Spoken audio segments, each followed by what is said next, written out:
Intermestic. What do I mean by intermestic? Many, many years ago, Bayless Manning, who was president of the Council on Foreign Relations, wrote a piece in Foreign Affairs 1977, 1978, in which he coined this phrase, intermestic. And what he wanted to convey was that there were issues in the foreign policy agenda of the United States that were no longer domestic or foreign, the traditional demarcation of this is domestic policy and this is foreign policy had disappeared, that they were truly becoming inter from international and domestic from domestic, that they were becoming one single thing.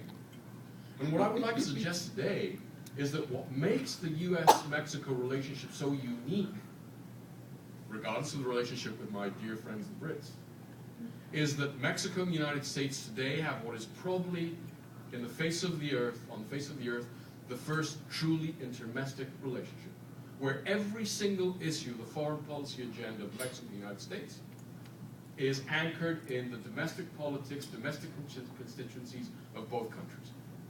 Whether it's organized crime, whether it's the environment, whether it's border infrastructure, whether it's trade, whether it's water, whether it's energy, whether it's labor mobility and immigration, every single one of these issues that is an integral part of the foreign policy agenda between Mexico and the United States has to be tackled at the domestic level in both countries. If we can't take on domestic constituencies with each one of these issues, the foreign policy agenda of both countries does not move forward. And this has really changed the dynamics of our bilateral relationship. It makes the challenge of ensuring that we work in tandem to guarantee common security and common prosperity a pivotal factor of our relationship.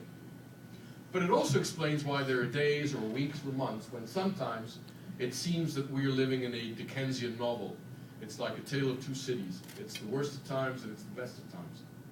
What I've been describing to you and explaining as to why we've become strategic is tangible proof of what I think is, barring what happened both in the Bush 4E1 and Clinton years, the most important shift in the strategic direction of our bilateral relationship.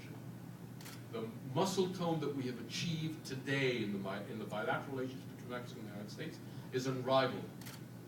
But if you look at public perceptions on both sides of the border, whether it's in America as it relates to immigration and border security, whether it's in Mexico as it relates to immigration from a different prism, or guns flowing into Mexico, the public perception would seem to suggest that the relationship is going down in a tailspin. These are some of the challenges that we have to take on. And this is why, at the end of the day, the most important challenge that we face is ensuring that our two societies remain co-stakeholders to one another. That people understand, especially in the United States, that regardless of the Libyas and North Africas and the Middle Easts and the Iraqs and the Irans and the Afghanistans of the world, there are no two countries more important to each other's security, well-being, and prosperity than Mexico and the United States, period.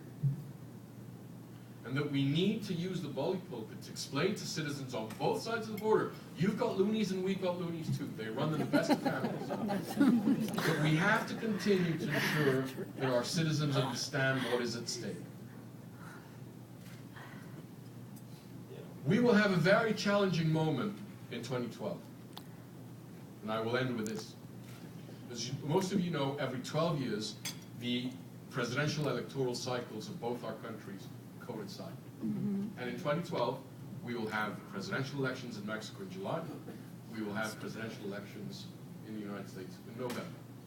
And the challenge, us as diplomats, but also you as World Affairs Councils and businessmen and state and local politicians and elected officials, Rotary clubs, trade associations will face is A, we have to Teflon coat the relationship so that the silly things that will be said on both sides of the border regarding the relationship don't stick, so that we can Teflon coat the relationship. And B, that we can lock in this sea change that I have described for you as to what has happened in the US-Mexico relationship. So regardless of who wins on either side of the border, there can be no U-turns. And that is the challenge that we will be facing in the coming months as both our countries head into 2012. Octavio Paz, one of our Nobel laureates, wrote in an essay many, many years ago that Mexico and the United States had a hard time understanding one another because Americans didn't know how to listen and Mexicans didn't know how to speak up. Well, one thing has changed. The United States is tuning in and Mexico is speaking up. And if something, I think, represents the seismic shift that has occurred in this bilateral relationship, it is how today Mexico and the United States, despite the challenges, and despite the issues, and despite the discrepancies that will arise inevitably out of a complex and dynamic relationship, are on a footing that this relationship had never seen in the past. Thank you very much.